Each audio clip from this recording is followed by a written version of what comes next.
আমি ধরেন যে আমার এই টপিকটা আমি সিলেক্ট করলাম যে এই টপিকটা নিয়ে কাজ করব। তো পরবর্তীতে আপনার কি কাজ হবে, আপনাকে ইন্ট্রোডাকশন লেখার ক্ষেত্রে এই ধরনের একটা স্ট্র্যাটেজি ফলো করি আমি, যেটা আমি সবাইকে রেফার করি। তা করার আগে আপনাকে যেটা করতে হবে, ইন্ট্রোডাকশন লিটারেচার লেখার আগে সবচেয়ে গুরুত্বপূর্ণ বিষয় হলো যে আপনি ডেটা এবং মেথড এটা চুজ করবেন, যে কোন ডেটা আপনি ইউজ করতে চান এবং কোন মেথড আপনি ইউজ করতে চান। আপনি লেখালেখি শুরু করে ফেলছেন কিন্তু ডেটা কালেক্ট করতে পারতেছেন না বা ডেটাই নাই, তখন কিন্তু আপনি বিপদে পড়ে যাবেন। আপনি মেথডই আপনি জানেন না কোন মেথড ইউজ করবেন, তো সেক্ষেত্রে আগে ডিসাইড করতে হবে যে আমি এই মেথড ইউজ করবো, এই ডাটা ইউজ করবো, তারপরে আমি রেজাল্ট বের করবো। তো সেক্ষেত্রে আপনি যখন মেথড, রেজাল্ট এবং ডেটা সেট নিয়ে আপনি শিওর হবেন যে না আমার এগুলো জিনিস পাওয়া এবং এর উপর কাজ করার সক্ষমতা আমার আছে, দেন আপনি লেখা শুরু করবেন। অনেকে আছে লেখা শুরু করে ফেলে, পরে যে দেখে যে না, ও মা আমার তো ডাটা নাই, এই ডাটা পাওয়া যাচ্ছে না মাঠে, বা মার্কেটে এই ধরনের ডাটা নেই, আমি যেভাবে ভাবছি এভাবে কিছুই নেই। তো সেক্ষেত্রে বিপদে পড়তে হবে। তো ইন্ট্রোডাকশন লেখার ক্ষেত্রে আমি যেটা করছি দেখেন এখানে, আমি বলছি কর্পোরেট ডিজিটাল রেসপন্সিবিলিটি নিয়ে একটা প্যারা লিখবো, এআই নিয়ে একটা প্যারা লিখবো, ক্লাউড কম্পিউটিং নিয়ে একটা প্যারা লিখবো, তিনটা প্যারা লিখবো আমি ভাবছি। তো তিনটা প্যারাতে আমি প্রথম ভাবছিলাম যে আমি আমি ক্লাউড এবং এআই নিয়ে আগে লিখবো, দেন কর্পোরেট ডিজিটাল রেসপন্সিবিলিটি লিখবো। পরে আমি ভাবলাম না, আমি আগে কর্পোরেট ডিজিটাল রেসপন্সিবিলিটি নিয়ে লিখবো। কারণ আপনার পেপার, আপনি পেপারটা লিখতেছেন, একজন অডিয়েন্স যদি প্রথম দিকে পড়ে না বুঝতে পারে যে আপনি কিছুর উপরে কাজ করতেছেন, তখন সে ইন্টারেস্ট হারা ফেলবে। সেই জন্য আপনি শুরুতেই বুঝে দিবেন কোনটা আপনার গুরুত্বপূর্ণ বিষয়। আমার গুরুত্বপূর্ণ বিষয় হলো কর্পোরেট ডিজিটাল রেসপন্সিবিলিটি। আমি ওটা নিয়ে একটা প্যারা লিখবো, যেমন আমি এখানে লিখছি, যদি এখানে দেখেন,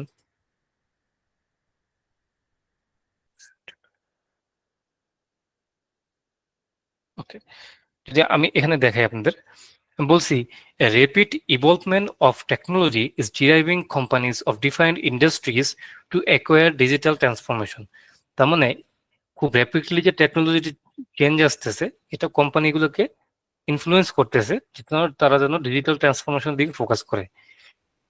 This digital transformation is the process of shifting from traditional operations to digital in increasing efficiency in processes and achieving goal or tools. আমি বলতেছি, আমি এখানে বললাম যে ডিজিটাল ট্রান্সফরমেশনে মুভ করতে তাদেরকে বাধ্য করে। তো আপনাকে সবসময় একটা কানেক্টিভিটি রাখতে হবে, আপনি যা বলতেছেন তার জন্য একটা কানেকশন থাকে এবং তার এটা ইজিমেন্ট হয় আপনার অডিয়েন্সের জন্য। তার মানে তার পরের লাইনে আমি একটা সংজ্ঞা দিয়ে দিয়েছি অ্যাকচুয়ালি ডিজিটাল ট্রান্সফরমেশন কি। আমি ধরে নিব যে আমার অডিয়েন্স যে কেউ হইতে পারে, সে ডিজিটাল ট্রান্সফরমেশন কি জানে না। তো আমি তাকে এখন জানালাম যে ডিজিটাল ট্রান্সফরমেশন কি। এখন আমি বলতেছি যে এই ডিজিটাল ট্রান্সফরমেশনে ফলে কি হচ্ছে, presently businesses are increasingly reluctant to or reliant on artificial intelligence, IoT, Internet of Things, cloud computing to enhance efficiency, improve customer experience and streamline operations. তো আমি বলতেছি যে ডিজিটাল ট্রান্সফরমেশন কিছু টুলের নাম আমি এখানে পরিচিত করলাম। তার মানে আমার অডিয়েন্স আগে থেকেই বুঝতে পারবে যে আমি এআই বা ক্লাউড বা আইওটি নিয়ে সামনে কথা বলতেছি।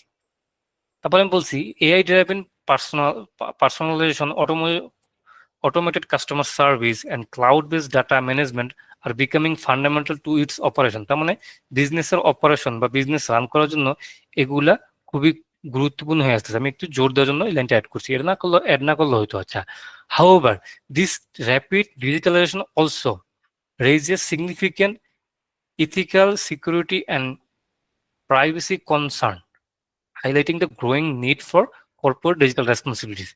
দেখেন আমি প্রথম প্যারা দিয়ে কিন্তু আমি প্রতিটা কিওয়ার্ডকে টাচ করলাম। আমি এখানে প্রথমে বুঝাই দিয়েছি যে কিসের কারণে ডিজিটাল ট্রান্সফরমেশন হচ্ছে এবং ডিজিটাল ট্রান্সফরমেশন হওয়ার কারণে কি কি কি কারণে ডিজিটাল ট্রান্সফরমেশন হচ্ছে, আই আর্টিফিশিয়াল ইন্টেলিজেন্স বা আইওটি বা ক্লাউড কম্পিউটিং এগুলো বিষয় হচ্ছে।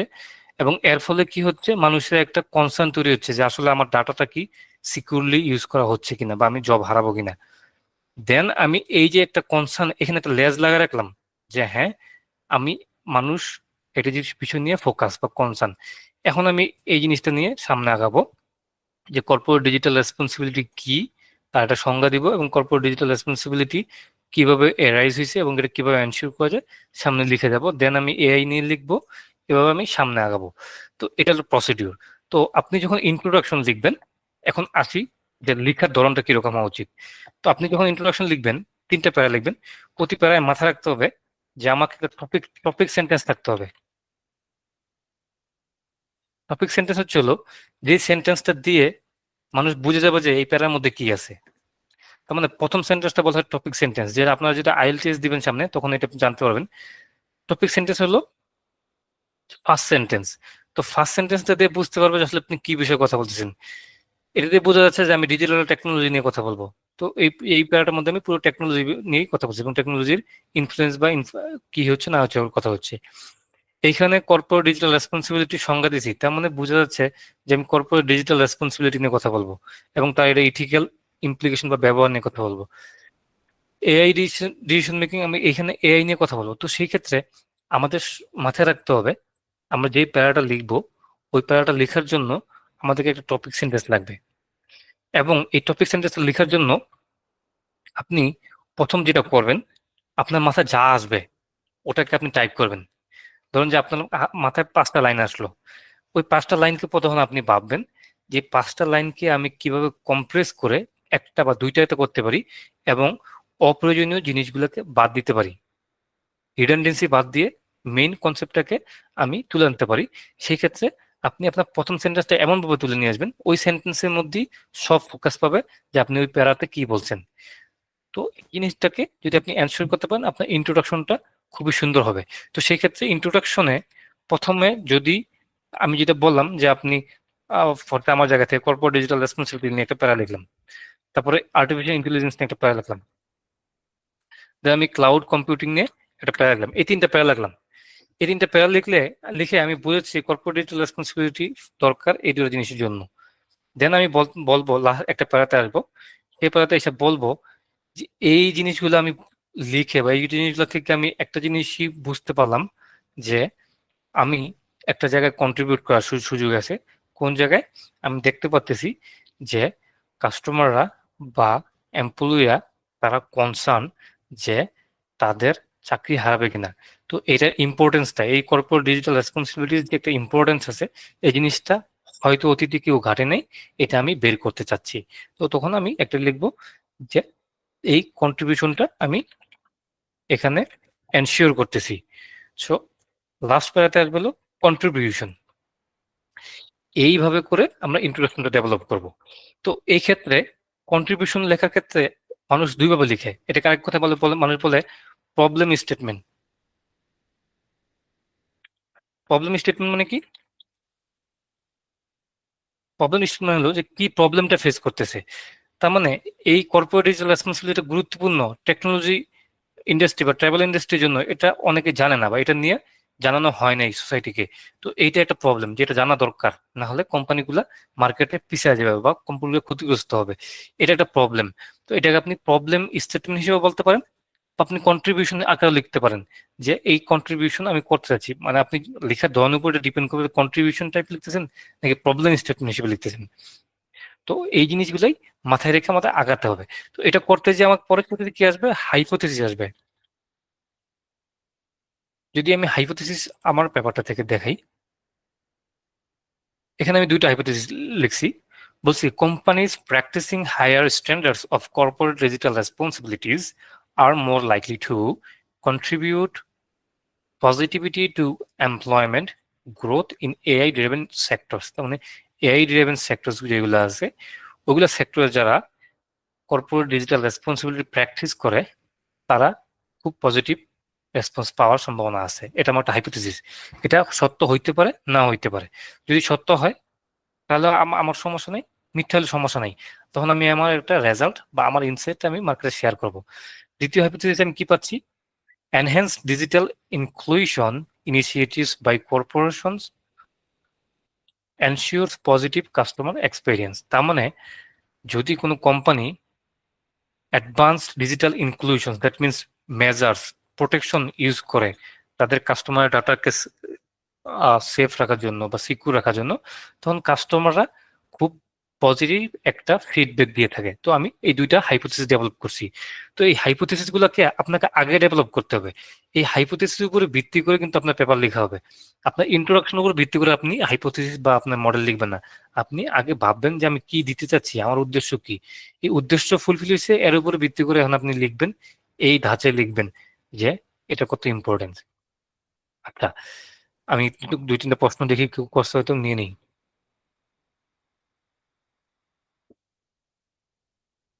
হ্যাঁ, মেহেদী হাসান। হ্যাঁ, ওই হাইপোথিসিসটা আসলে কিভাবে ঠিক করব? আচ্ছা, আমি হাইপোথিসিসটা দেখা দিচ্ছি। আচ্ছা, ধরেন আমি এই টপিকটা সিলেক্ট করছি। এই টপিকটা যদি আমি ভাঙি, the importance of corporate digital রেসপন্সিবিলিটির গুরুত্ব গুরুত্ব আমি একটা ফ্যাক্টর ধরলাম, in the area of artificial intelligence and cloud computing, travel ইন্ডাস্ট্রিতে। আচ্ছা, এখন কর্পোরেট ডিজিটাল রেসপন্সিবিলিটি ইম্পর্টেন্স, গুরুত্ব এই ক্ষেত্রে তো আমি, দেখেন আমি প্রথম ওয়ার্ড দিয়ে বুঝেছি ইম্পর্টেন্স। তো ইম্পর্টেন্স দিয়ে আমি বুঝতে চাচ্ছি যে এটা গুরুত্ব আছে বা নাই।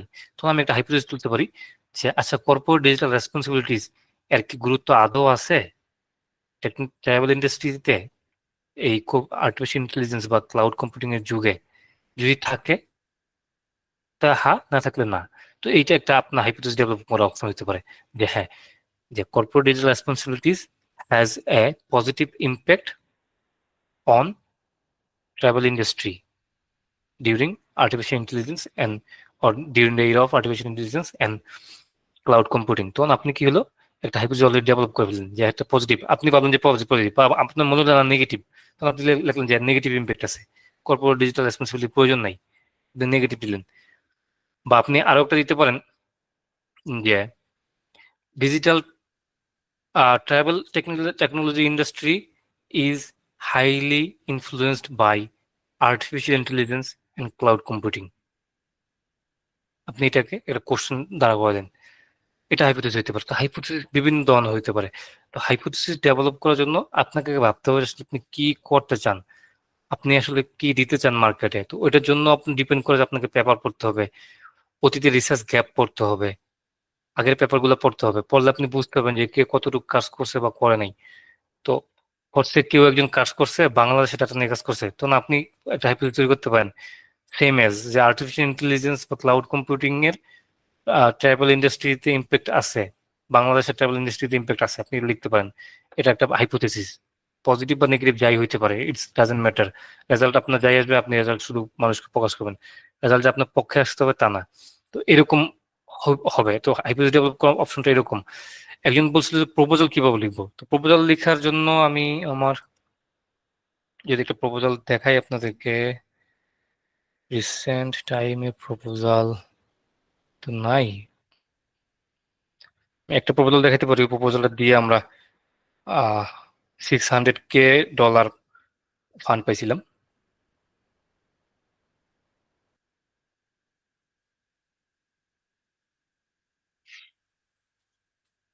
রোহিঙ্গা এডুকেশন নিয়ে লিখছিলাম, ওটা রোহিঙ্গা এডুকেশন।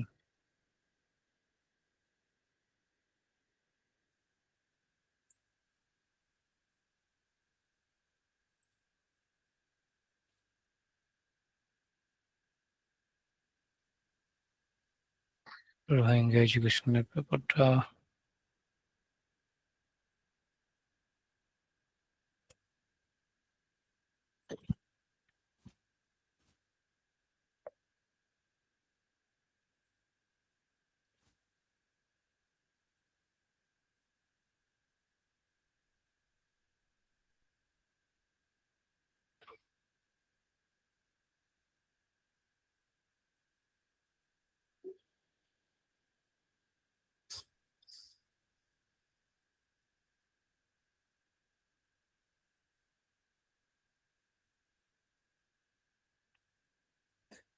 আমি ট্রাই করি এখানে রোহিঙ্গা।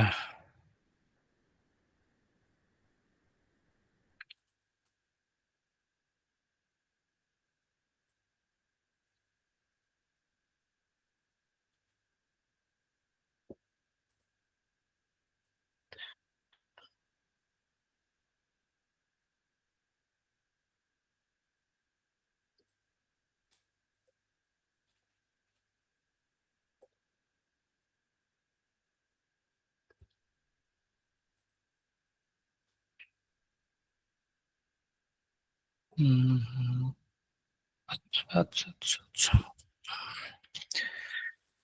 জেসমিন ম্যামকে একটা প্রপোজাল লিখে দিয়েছিলাম, করে দেখাই।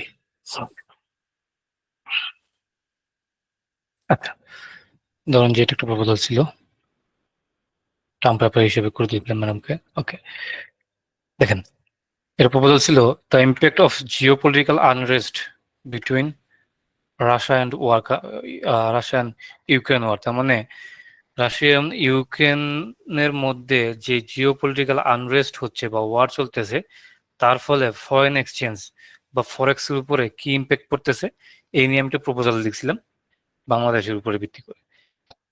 এখানেও সেম আপনি একটা ইন্ট্রোডাকশন দিবেন, ব্যাকগ্রাউন্ড দিবেন, যে এখানে আমি ব্যাকগ্রাউন্ড দিছি যে কোভিড আসার পরে নতুন একটা ধাক্কা হলো রাশিয়া ইউক্রেন ওয়ার। এক লাইন আমি বুঝে দিছি যে আমি রাশিয়া ইউক্রেন ওয়ার নিয়ে কথা বলতে চাচ্ছি। দেন আমি রাশিয়া ইউক্রেন ওয়ারটা কতটা গুরুত্বপূর্ণ এবং এর ফলে যে যেহেতু আহ এই দুইটা নেইবরিং কান্ট্রি ক্ষতিগ্রস্ত হচ্ছে তা না, পুরো বিশ্বই ক্ষতিগ্রস্ত হচ্ছে, এটা আমি বুঝিয়ে দিছি এখানে বলছি। দেন আমি বলছি যে এর ফলে ফাইন্যান্সিয়াল সেক্টরটাও ক্ষতিগ্রস্ত হচ্ছে, মানে আপনি একটা কোহেশন থাকতে পারে, আপনি হুট করে এক জায়গায় যে চলে গেলে হবে না। আমার উদ্দেশ্য কি, যে রাশিয়া ইউক্রেন যুদ্ধের ফলে ফরেন এক্সচেঞ্জ কিভাবে ক্ষতিগ্রস্ত হচ্ছে। তো আমি রাশিয়া ইউক্রেন যুদ্ধের ফলে ডাইরেক্ট ফরেন এক্সচেঞ্জে চলে যাওয়াটা আমার জন্য যুক্তিযুক্ত না। তো আমি রাশিয়া ইউক্রেন ওয়ার বলছি, বলে এটা বলছি যে পুরো বিশ্ব ক্ষতিগ্রস্ত হচ্ছে। সেটা কোন কোন ক্ষেত্রে ক্ষতিগ্রস্ত হচ্ছে, সেটা সাপ্লাই চেনকে ক্ষতিগ্রস্ত করতেছে, সেটা আপনার কি বলে অয়েল ইন্ডাস্ট্রিতে ক্ষতিগ্রস্ত করতেছে, বাইলেটারাল ট্রেডকে ক্ষতিগ্রস্ত করতেছে। এটা বলার পরে সেটা যে শুধু ওইগুলোই ক্ষতিগ্রস্ত করতেছে তা না, সে ফাইন্যান্সিয়াল সাপ্লাই চেনকেও ক্ষতিগ্রস্ত করতেছে তার ফলে। তখন আমি আস্তে করে ফাইন্যান্সিয়াল সেক্টরে চলে আসছি। আসার পরে আমি বলছি এর ফলে কি হচ্ছে, ডলারের রেট বা ইউরোর রেট এটা চেঞ্জ হয়ে যাচ্ছে, এটা ভ্যালু চেঞ্জ হচ্ছে, মানে ফরেন এক্সচেঞ্জে একটা ইনফ্লুয়েন্স পড়তেছে। এটা বলে দেন আমি একটা রিসার্চ গ্যাপ নিয়ে আসছি এখানে। রিসার্চ গ্যাপ দিয়ে আমি এখানে একটা কন্ট্রিবিউশনের জায়গা তৈরি করছিল, এই যে লিটারেচার রিভিউ দিয়ে আমি ব্যাকআপ দিয়েছি যে আমি যা বলছি সেম কথাগুলো কিন্তু বলছিলেন, যে রাশিয়া ইউক্রেন ওয়ার কি হয়েছে এবং তার ফলে কি হচ্ছে, এটা প্রতিটা ব্যাকগ্রাউন্ড। আপনি যা বলবেন তার প্রমাণ লাগবে। আপনি বলছেন যে রাশিয়া ইউক্রেন ওয়ারের ফলে পুরো দুনিয়া ক্ষতিগ্রস্ত, তার প্রমাণ কি? এটা নিয়ে কেউ কাজ করছে, এটা আপনাকে প্রুফ দিতে হবে, বা এটা নিয়ে কেউ কনসার্ন, তো এরকম ভাবে আমরা প্রুফ দিচ্ছি। এটা ফলে যে ফাইন্যান্সিয়াল সেক্টর ক্ষতিগ্রস্ত হচ্ছে, এটা প্রুফ কি? এটা প্রুফ হিসেবে আমি এটা দিছি যে হ্যাঁ ফাইন্যান্সিয়াল সেক্টর ক্ষতিগ্রস্ত হচ্ছে, এরকম কথা বলছে অনেকে। তো এভাবে আপনাকে প্রুফ দিতে হবে লিটারেচার রিভিউর মাধ্যমে। দেন বেসড অন দ্যাট আমি কি লিটারেচার গ্যাপ পাচ্ছি, based on the above cited literature, it is crystal that there is no study on the effect of artificial on the effect of Russia-Ukraine war on foreign exchange market movement considering developing country. তার মানে আমি যখন পড়ছি তখন দেখছি যে development country গুলো নিয়ে কাজ করা হয়েছে, কিন্তু ডেভেলপিং কান্ট্রিতে যাওয়া ক্ষতিগ্রস্ত হচ্ছে ফরেন এক্সচেঞ্জ, এটা নিয়ে কেউ কাজ করে নাই। আমার এটা কাজ করা ইচ্ছে ছিল। মোরওভার তার পাশাপাশি no studies conducted on how influential this war is for Bangladeshi currency rate, Bangladeshi currency রেটের জন্য কতটা ইনফ্লুয়েন্সিয়াল, এটা নিয়ে কেউ কাজ করে নাই। Against world foreign exchange, world wide foreign এক্সচেঞ্জের বিপরীতে যে বাংলাদেশে, এই জায়গার মধ্যে আমি ডেভেলপিং কান্ট্রি তো বলছি, পাশাপাশি আমি বাংলাদেশকেও ইন পার্টিকুলার একটা ফোকাস দিব, এটা আমি বুঝাইছি। কারণ আমার টপিকে কিন্তু আমি বলছি যে আমি বাংলাদেশ নিয়ে কাজ করব। তো যেহেতু আমি বলছি বাংলাদেশ নিয়ে কাজ করব, আমার ফোকাসটা বাংলাদেশকে রাখতে হবে। তো এটাকে আমি যেহেতু এখানে বুঝে দিয়েছি যে আমি কি করতে চাই বা কি গ্যাপ আছে, এই গ্যাপটাকেই পরে আমি আমার হাইপোথিসিস বানাইতে হবে। কি করছি, determining the impact of Russia Ukraine war on Bangladesh foreign exchange market, বাংলাদেশের ফরেন এক্সচেঞ্জ মার্কেটে কি ইম্প্যাক্ট ফেলতেছে। তার মানে আমার প্রথম গ্যাপটাকে আমি এখানে পূরণ করলাম, এক নম্বর এই গ্যাপটাকে পূরণ করলাম, সেকেন্ড গ্যাপটাকে। দুই নম্বর কি বলছি, based on the historical data this study will forecast the future Bangladesh foreign exchange market situation. এখানে আমি প্রেডিকশনও করতে চাইছি যে ফিউচার কি হইতে পারে, ফিউচারে রাশিয়া ইউক্রেন যুদ্ধের ইম্প্যাক্টটা কি হইতে পারে। তো আমি দুইটা হাইপোথিসিস ডেভেলপ করছি এখানে, যে বাংলাদেশের মার্কেটের কথা চিন্তা করে। তো আপনার একটা রিসার্চ প্রপোজালে কি হবে, প্রপোজালে তো আপনি রেজাল্ট বের করবেন না, আপনি প্রপোজ করতেছেন, আপনি কাজ করবেন। সেক্ষেত্রে আপনি কি করবেন, যে কি মেথড ইউজ করবেন, এটা প্রপোজাল করবেন, কি ডাটা ইউজ করবেন। তো আমি এখানে প্রপোজ করছি যে আমি সেকেন্ডারি ডাটা নিব কই থেকে, বাংলাদেশ ব্যাংক থেকে, এবং আমি প্রাইমারি কিছু ডাটা নিব, বা ডাটা নিব এগুলো বলে দিচ্ছি কোন কোন জায়গা থেকে ডাটা নিব, কোন মেথড ইউজ করবো আমি এখানে বলছি। আমি vector regression analysis method use করবো, এটা বলছি। আমি একটা ইকুয়েশন দেখাইছি যে আমি এই ইকুয়েশন শো করে আমি আমার রেজাল্টটা বের করতে চাই। দেন আপনাকে মেথডের মধ্যে আপনি যে ভেরিয়েবল গুলো, ইকুয়েশন গুলো তো অবশ্যই ভেরিয়েবল দিয়ে ডেভেলপ করা হয়, দেন আপনাকে এখানে ভেরিয়েবল গুলাকে বর্ণনা করতে হবে যে আপনি কি কি ভেরিয়েবল ইউজ করতে যাচ্ছেন। এগুলা আমি এখানে ভেরিয়েবল গুলোকে আলাদা আলাদা বর্ণনা করি নাই, একসাথে করে দিয়েছি, অনেক সময় আলাদা আলাদা বর্ণনা করি। এবং লাস্টলি এই কাজটা করার ফলে আসলে কি কন্ট্রিবিউশন হবে মার্কেটে বা কি লাভ হবে এটা আপনি বলে দিবেন। যেমন আমি 4টা কন্ট্রিবিউশন বলে এসেছি, 4টা উপকার হইতে পারে। কনক্লুশনে ওই ইন্ট্রোডাকশন যা বলবেন সেটাই আপনি আপনি অন্যভাবে ঘুরে শর্টকাটে বলে দিবেন যে আসলে আসে ওইখানে যুদ্ধের ইম্প্যাক্টটা। আমি একটা টাইম প্রপোজাল দিচ্ছি, 6 সপ্তাহ 6 মাস আমার লাগবে কাজ করতে। আমি ডাটা কালেকশন করব 1 থেকে 6 সপ্তাহের মধ্যে। 7 নম্বর থেকে 12 নম্বর সপ্তাহে আমি মেথোডোলজি রান করব, এবং 12 থেকে 24 নম্বর সপ্তাহ এই সময়টাতে আমি মেনু স্ক্রিপ্ট রাইটিং করব, মানে আমি পেপার লিখবো। তার মানে আমার এটা দেখে কিন্তু আপনি বুঝতে পারতেছেন কখনোই আপনি ইন্ট্রোডাকশন আগে লিখবেন না। আগে আপনি ডাটা কালেক্ট করবেন, আপনি মেথড রান করবেন। যদি আপনি মেথড রান করে সফল হন তারপরে আপনি পেপার লিখবেন, তাহলে সময় নষ্ট হবে। দেন আসবে রেফারেন্স। শর্ট করে আমি একটু একটা একটা জিনিস শিখে দিই। আপনি সাইটেশন, এই যে সাইটেশন দেখতে পাচ্ছেন, সাইটেশনটা কিভাবে করতে হয়, এটার নিয়মটা হচ্ছে হলো, ধরেন আব্দুল করিম, ওই নাম না, ধরেন যে আমার নাম সোহাগ, আশরাফুজ্জামান সোহাগ, হ্যাঁ, আশরাফুজ্জামান সোহাগ। একজনের নাম মনে করেন যে জুনায়েদ আহমেদ। একজনের নাম মনে করেন সেলিম রেজা। এই 3জন মিলে একটা পেপার বানাইছে 2020 সালে। এটাকে আপনি কয়ভাবে সাইট করতে পারেন, মানে রেফার করতে পারেন। এটা করার নিয়মটা হচ্ছিল, সবসময় লাস্ট নেমটাকে চুজ করতে হবে, এবং যদি অথর 2 জনের বেশি হয়, ধরুন যে একটা পেপার অথর আছে 20 জন, আপনি 20 জনের নাম দিয়ে কি পার পাইতে পারবেন? এত সময়, এত বড় নাম তো লেখা সম্ভব না। তখন আপনি ফার্স্টে যে অথর থাকবে তার নামটা নেবেন, নিয়ে ফার্স্ট অথরের লাস্ট নেম নেবেন, সোহাগ লিখবেন, কমা দিবেন, সোহাগ লিখবেন, এটেল এট এট এল, কমা দিবেন, ফুল স্টপ এন্ড কমা দিবেন, দেন 2020 লিখবেন। এই স্টাইল লিখবেন হলো যখন আপনি একটা পেপার একটা লাইনের শুরুতে শুরুতে আপনি অথরের নামটা লিখতে চান, তখন আপনি এইভাবে লিখবেন। যদি আমি একটা এক্সাম্পল দিয়ে লেখাই, এখানে তো নাই, আচ্ছা। ফরসে আমি বলতে চাচ্ছি যে এই কথাটা, এই ডেফিনেশনটা আমি দিছি, তো এখানে এটাই বলবো, এয়ারটেল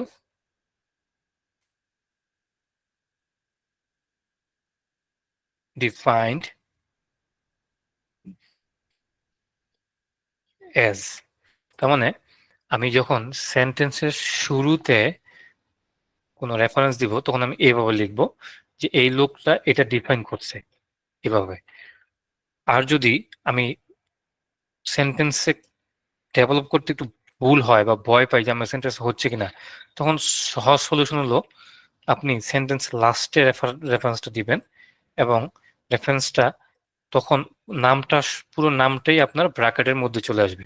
আর যদি সামনে থাকে আপনার নাম, তখন শুধু সালটা আপনার ব্র্যাকেটের মধ্যে আসবে। এই প্রসিডিউর ফলো করবেন। এখন যদি আপনার প্রশ্ন থাকে যে ভাই যদি 2 জনের, 3 মানে 3 জনের কম বা 2 জন হয় তখন কি হবে? ফরসে আমার 2 জন, তখন আমরা কি করব? 2 জনের নাম লিখবো। কিভাবে লিখবো? তখন আমি লিখবো সোহাগ অ্যান্ড, অথবা আমরা এই অ্যান্ড দিতে পারি, অ্যান্ড আহমেদ। তখন ফুল স্টপ আসবে না, শুধু কমা হবে, ব্র্যাকেট হবে, 2020 হবে। সেম ভাবে যদি আমি এই আমার নামটাকে লাস্টে দিতে যাই সেন্টেন্সের, তখন পুরো নামটা ব্র্যাকেটের মাঝখানে আসবে। আর যদি একজন হয় তখন তখন আরো ইজি, তখন একজনের নাম দিবেন, যদি ব্র্যাকেটের লাস্টে হয় ব্র্যাকেটের মধ্যে দিবেন। এই হলো রেফারেন্স লেখার একটা সহজ পন্থা। তো এখন বাজে কয়টা? আচ্ছা,